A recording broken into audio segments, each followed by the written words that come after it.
Morning, everybody. Welcome to the channel. Sorry, I'm a little bit late. I was working on editing a really funny video with it'll premiere after this show, actually. I think in an hour, on Bo Jiden and this whole mic scandal. The fact checkers have actually came out and tried to defend what we clearly saw as something wrong with his hands and the mic. So I put together a funny thing. I think it got hit with like a copyright. No big deal. I think they just pay to the artists' songs that I used. So no big deal, but you guys should check that out after this show. Anyway, where are we at here? Okay, so what are we doing this morning? Well, as Gizwell apparently sits in jail. Now, I don't know if she's there or not. Somebody told me that another channel who has been covering her case was actually in the courtroom, but I don't know if there's video evidence of that. We don't know if she's there or not, but it's interesting to follow the story. Why? Because then we get a snapshot into what these people are up to, right?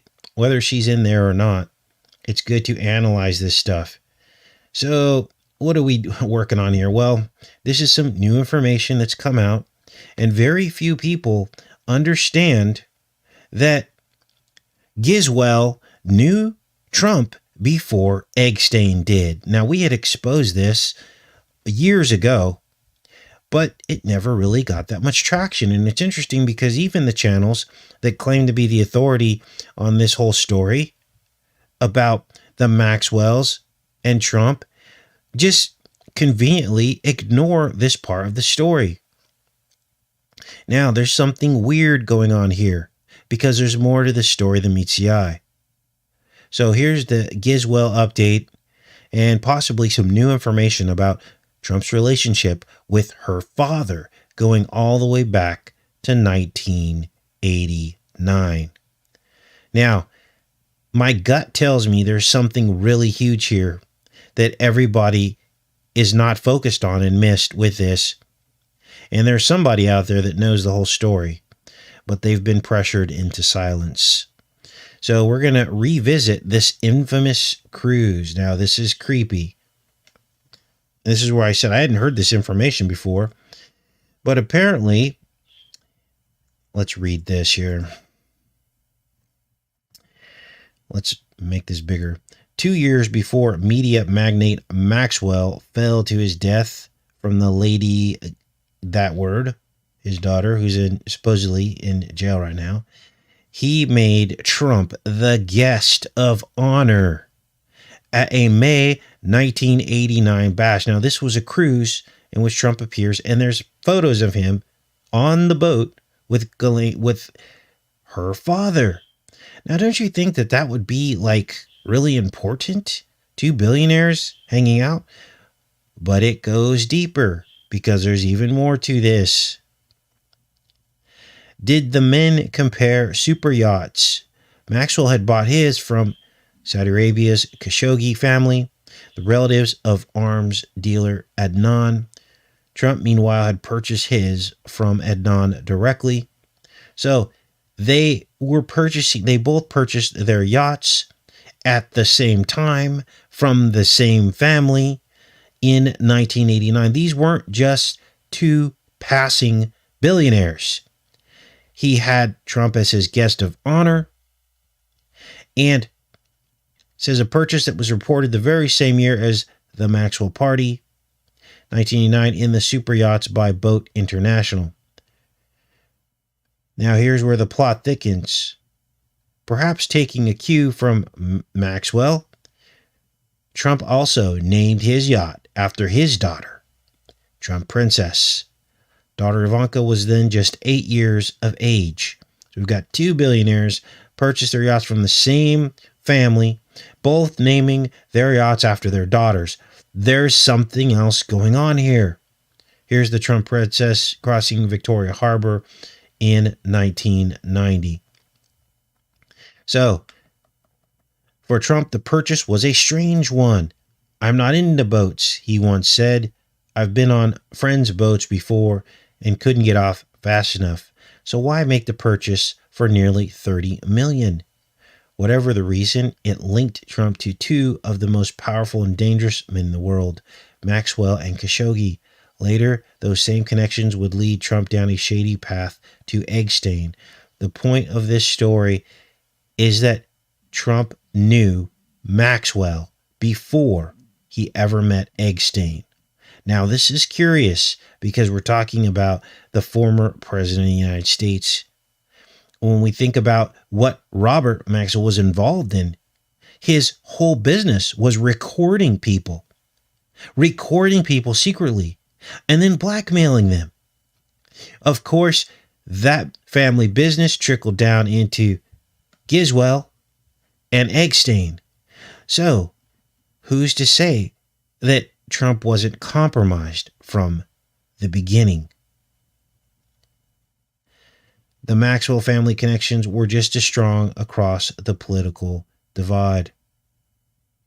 Because Clinton also, and this is where the plot thickens, and this is where you understand that I'm not just picking on Trump. The entire political structure of the presidency was compromised surrounding this family. And why no one's investigated that is beyond me. According to the 1992 New York Times article, then Governor Bill Clinton, close friend Howard Pastor, moved from Clinton's gubernatorial campaign to become the head of Hill and Knowlton, a publicity firm representing Maxwell's firm, Maxwell Communication PLC.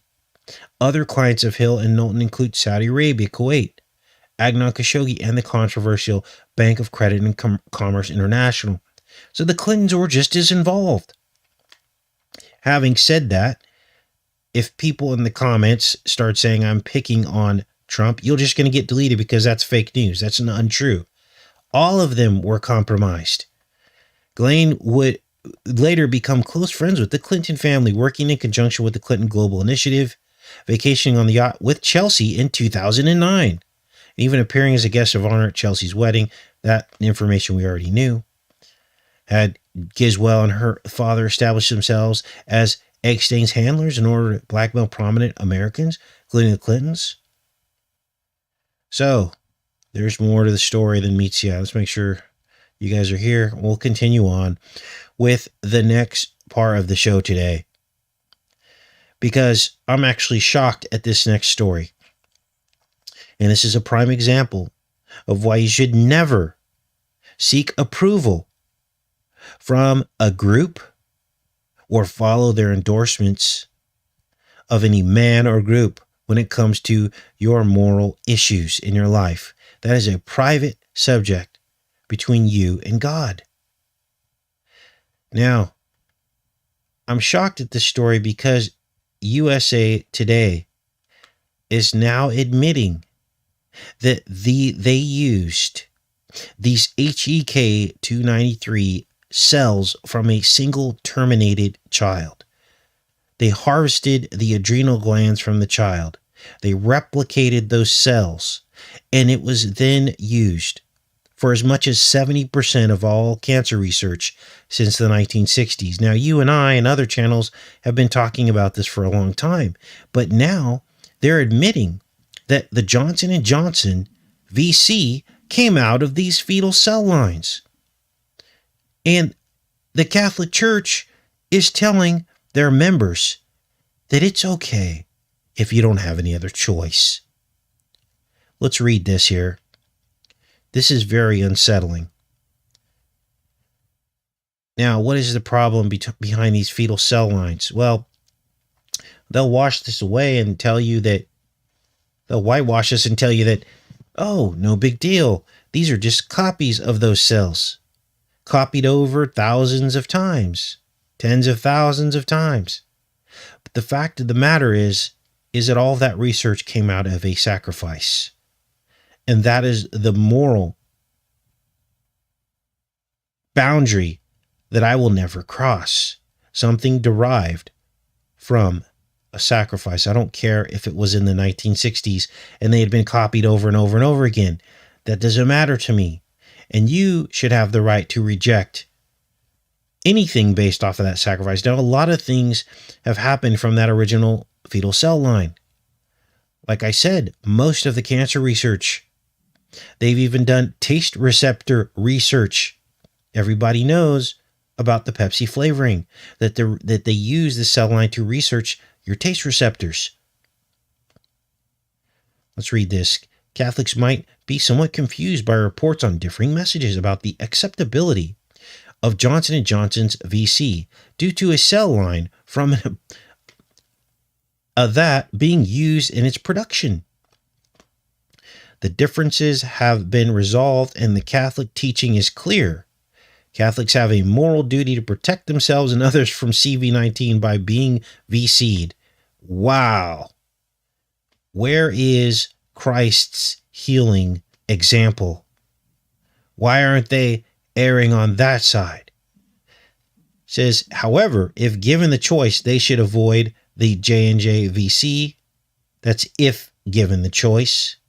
Should they choose not to be VC'd, they have a moral obligation to mask, social distance, and do their utmost to avoid becoming infected by others. See how they leave the door open here.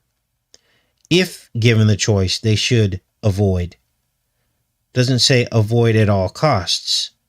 And it still tells them that they have the obligation to protect themselves by taking the VC, which is not, that does not jive with what the Bible teaches. They didn't even have VCs back then.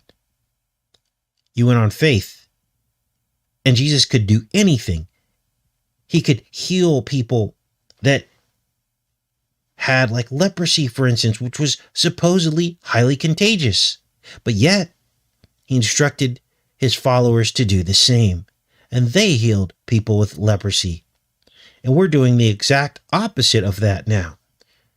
We're basically, when you take the VC, you're basically stating as a Christian that you have no faith that Christ can heal you.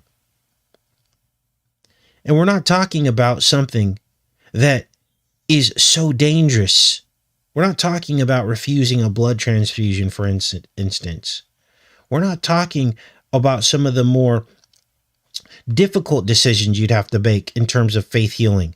We're talking about something with a less than 0.1% death rate that has everybody freaked out and feeling obligated to take a VC.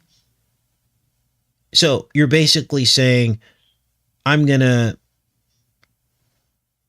do something that's against my moral code for basically the odds of me getting in a plane accident, which is about the same odds. So, ye of little faith.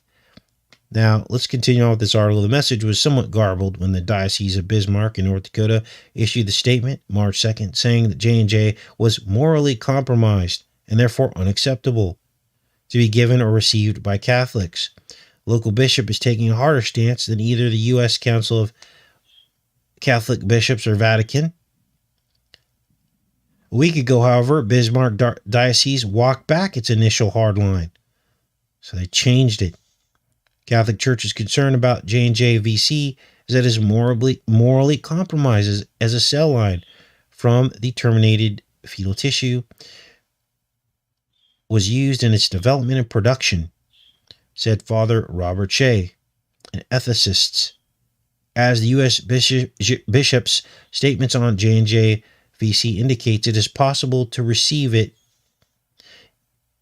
in good conscience if given no other choice. But it should be avoided if there are alternatives like Pfizer or Moderna.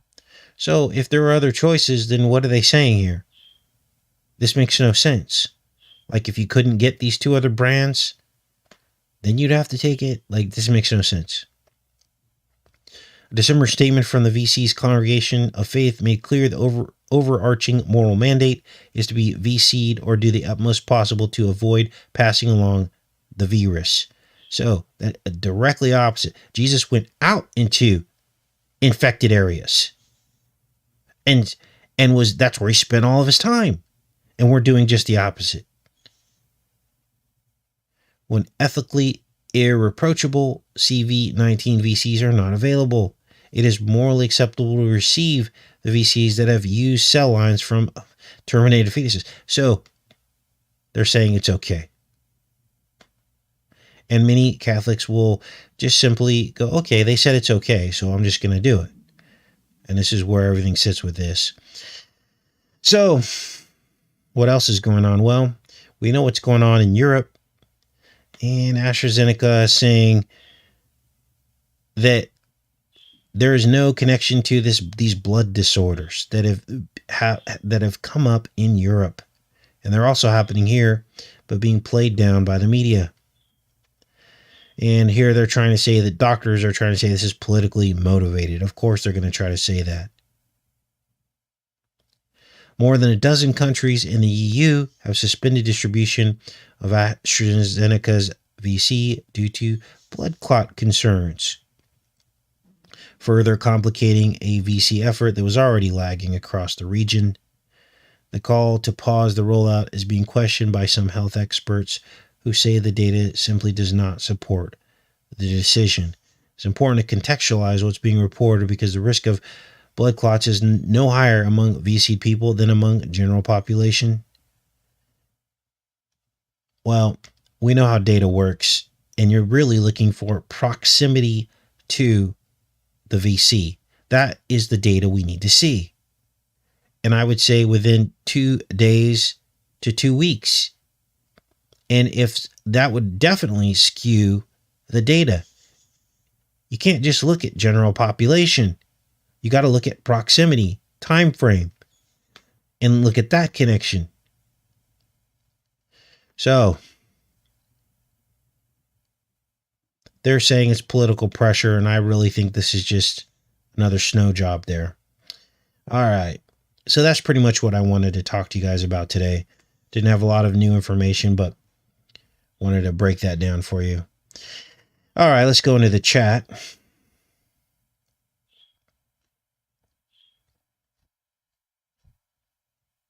Let that catch up. Good morning. Good morning, Kev. Morning, Chuck. ABC. Lisa. Rachel. Betty. Slayer. Just thinking. All right.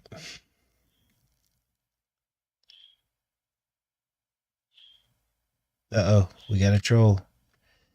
Call out the troll. I'll take care of him. You're all wicked, says 1J Reaper. All right.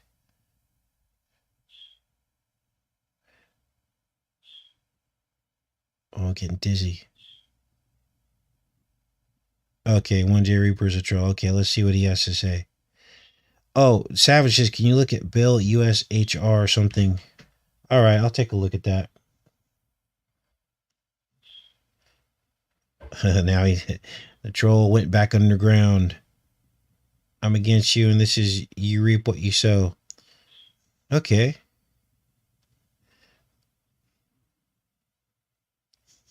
What's his problem?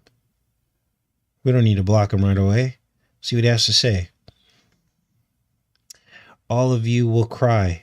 Okay. Actually, the people that are crying are the people that are taking the VC, and people are dropping out all around them, and they're feeling sick. And who knows what will happen in the future, because nobody knows. There have been no long-term studies on this new technology. So those are the people that are crying right now. The rest of us are going on faith and being healthy and taking after our own immune system. And we're doing very well, actually. So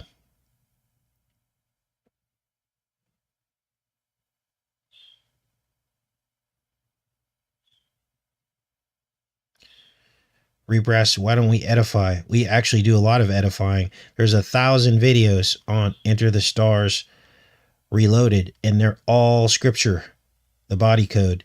Lots of edification going on here. In fact, the truth shall set you free. So once you learn the truth, then you are edified, right? Because you're not falling for the devil's tricks to draw you into his traps. That's all we do on here. So, and we're all part of the body of Christ. So different people have different gifts. I'm not that good at praise and worship, but some people have that gift. And those are the channels you should go to for praise and worship. Other people take down the enemy. We uncover their lies, and that's what they do. So we're all each parts of the body. So if you're feeling like you're not getting something here, there are a lot of other channels, and I don't recommend channels anymore, but there are a lot of channels that you can go to for prayer and different types of edification. But could you imagine if there wasn't a channel like this? Then the body of Christ would be walking into traps left and right. Prime example, all the people that followed Trump that are on the Christian right, who are now all going out and getting jabbed and ignoring what Jesus taught in plain sight. So hopefully that helps him understand what's going on here. Okay. Enough of that. I think we gave him enough airtime. I won't block him, but okay. Every word of God is pure. He is a shield unto them.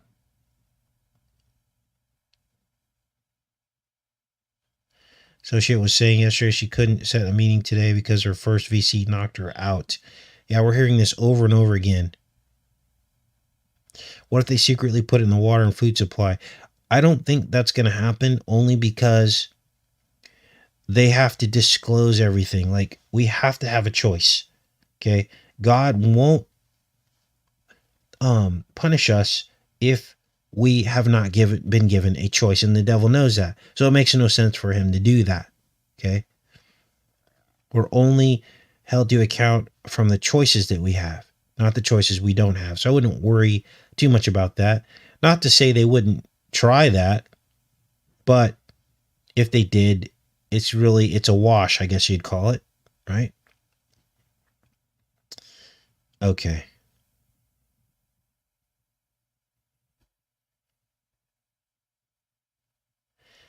All right. What else do we have here?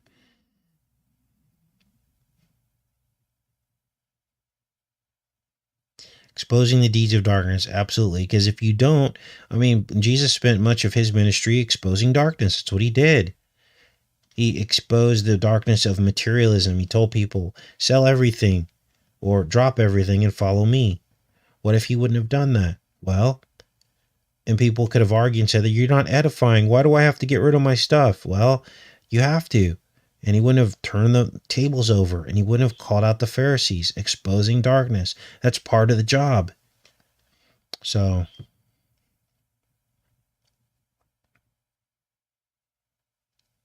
yes, he loves us all very much, ABC. Redeemed by Yacht says, check your email.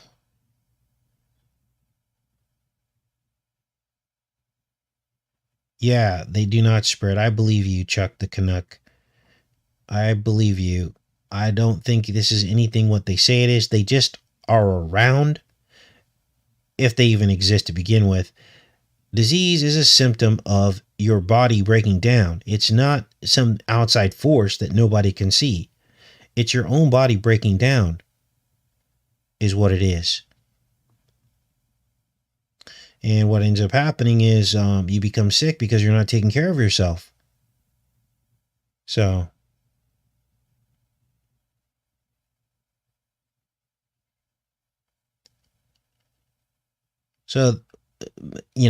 there's a lot of biblical, I guess you call it, advice on how to take care of yourself. There are tenets in the Bible, talking about doing things in moderation. There are scriptures that seem to suggest to keep yourself in balance. Okay. Even rest, Jesus even rested. He went away from the crowd and he rested. So he could recharge. Got to get plenty of rest. You got to eat the right foods. There are all kinds of dietary guidelines in the Bible, about not eating unclean foods, trying to stay away from those. And then there are even some recipes like Ezekiel bread and grapes, figs, and pomegranates, olives, olive oil. Okay. And all of those things we now know after all this time, even science actually confirms and agrees that this diet, this Mediterranean diet, is what helps people to live well past their 100th birthday. So we know what to do to get away from disease. It's just we have to decide to do it.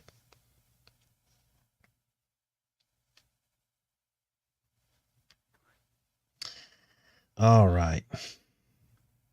Everybody thumbs up this video. we'll try to let our friend here come to terms with the truth. And I don't like to block people unless I absolutely have to, unless they're being completely rude and attacking other people. But I think he's just lost his way. So hopefully he can wake up and understand what we're doing here. I love each and every one of you. We'll be back on here tomorrow. Check out the funny video. I think it's going to upload in about 45 minutes. You can probably pop over there right now. And it's a premiere. It's short, but it's really funny because it shows the hypocrisy of the world we live in. I mean, what was really going on with this microphone? And how dare the fact checkers try to, with a straight face, say that there's no funny business going on with those microphones? That's the kind of stuff that's going to wake a lot more people up when they see how the fact checkers, who are supposed to be the authority on truth, tried to whitewash what is clearly something very wrong. And it might not be green screen, but it's probably something else. I'm starting to wonder, is Beau Jiden even alive? You got to wonder. And what would be, or is he well? What if he's laid up somewhere and they're using these old clips? Right? I mean, his comments didn't even really seem to apply to current events.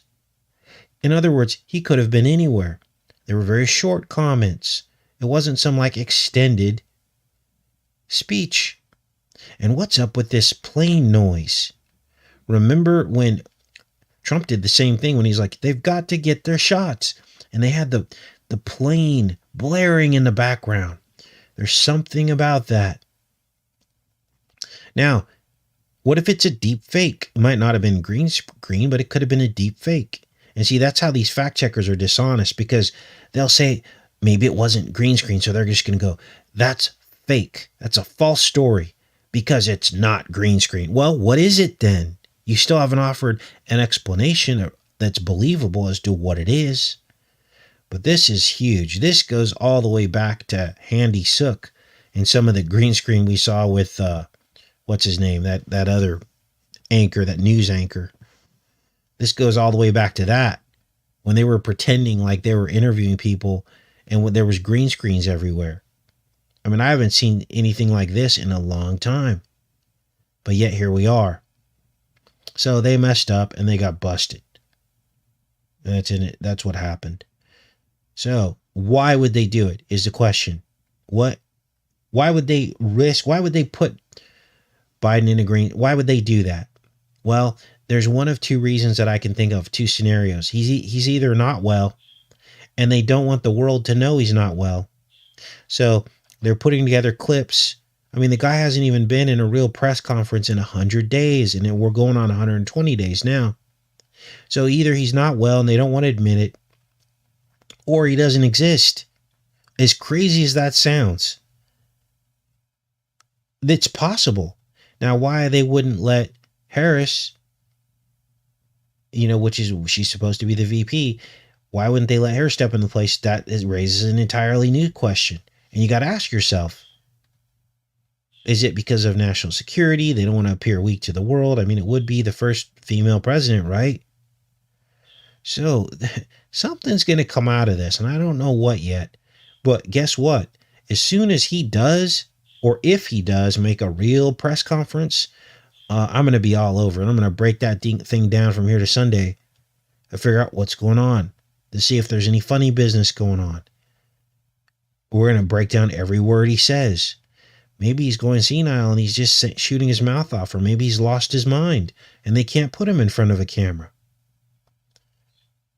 So we'll see what happened. Yeah, have you guys even heard anything out of Harris? Kamala Harris? I haven't even heard her speak lately. So, all right, you guys. I love each and every one of you. And we'll be back tomorrow, most likely.